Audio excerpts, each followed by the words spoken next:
سعد بن ابی وقاص رضی اللہ تعالی عنہ جب ان کو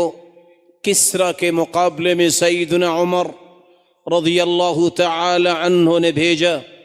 تو یہی ایک بات انہیں سمجھائی تھی کہ سعد تقوی کو نہ چھوڑنا، سعد یاد رکھنا دشمن کا مجھے خوف نہیں، لیکن تیرے لشکر کے ساتھیوں نے اگر گناہ کیے تو یاد رکھنا فتح نہیں ملے گی، اس لیے اپنے آپ کو اور ساتھیوں کو اس سے بچانا۔ اور سیدنا عمر رضی اللہ تعالی عنہ یہ کہا کرتے تھے ہم اپنی تعداد اور اسلحے کی وجہ سے فتح حاصل نہیں کرتے، ہم کرتے ہیں تو اللہ کی اطاعت اور تقوی کی وجہ سے کرتے ہیں۔ ساتھ یہ مت بھولنا، یہی وجہ ہے قادسیہ کی جنگ ہوئی 16 ہجری میں، سعد رضی اللہ تعالی عنہ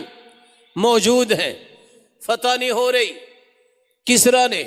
اسود اجرب دونوں کو یہ دو بڑے ہاتھی جن کی لائنیں 7 چھوٹے ہاتھیوں کی تھی، 8 لوگ دائیں اور بائیں بیٹھے تھے، مسلمانوں کا لشکر گھوڑے، مسلمانوں کا لشکر اونٹوں پر مشتمل، جب آگے بڑھتے گھوڑے بھی ڈر جاتے، مسلمانوں کو آگے نہ بڑھنے دیتے۔ سعد رضی اللہ تعالی عنہ نے پیغام بھیجا 4000 فوج کی ضرورت ہے،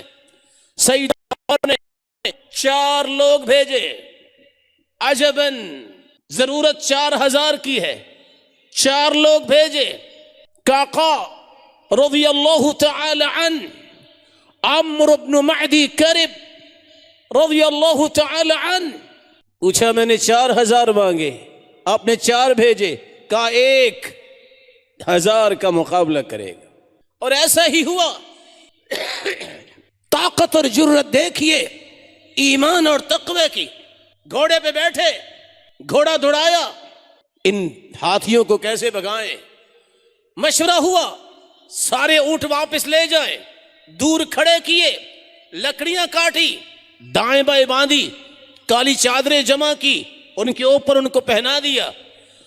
اور کہا کہ قلب درمیانہ جو راستہ ہے دشمن کے سامنے خالی کر دینا۔ دور سے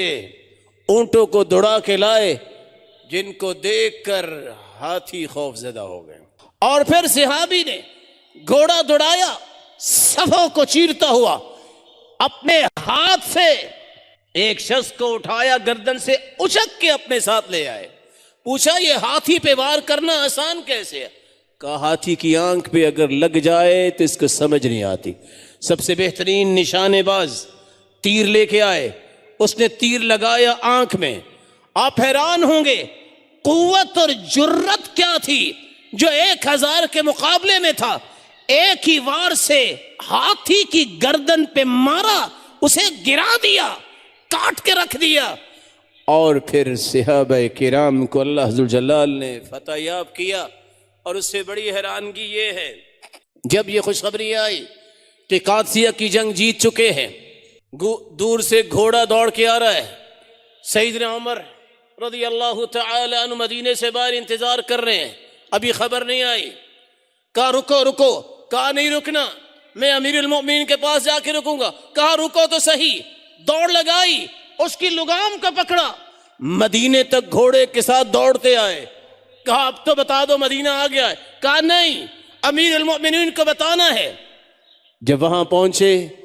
کہا امیر المؤمنین مجھے ہی لوگ کہتے ہیں، کہا خوشخبری یہ ہے کہ اللہ نے فتح یاب کر دیا ہے۔ اس لیے سیدنا عمر کہا کرتے تھے کسی کو گورنر بننے کا شوق ہے، آؤ میں گورنر بناتا ہوں، لیکن میری 4 شرطیں ہیں۔ پہلی شرط